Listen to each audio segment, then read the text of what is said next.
শাস্তাগণের বাবা আমার দাওয়াত করে আইনা যদি খাবারের সঙ্গে বিষ পান করায় দিতেন কেমন মুনাফিকি হইতো।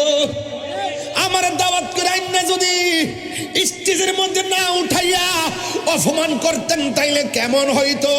ইমাম হুসাইন কয় তোরা আমারে কইছস আমি আসলে আমার কাছে তোরা বায়াত হবি, এইভাবে দাওয়াত দিয়া আমার আইনা যেই নবীর সৃষ্টি না করলে পানি সৃষ্টি হইতো না, সেই নবীর আওলাদের জন্য পানি বন্ধ করে দিয়েছিস। কথা বলেন ঠিক কিনা বলো।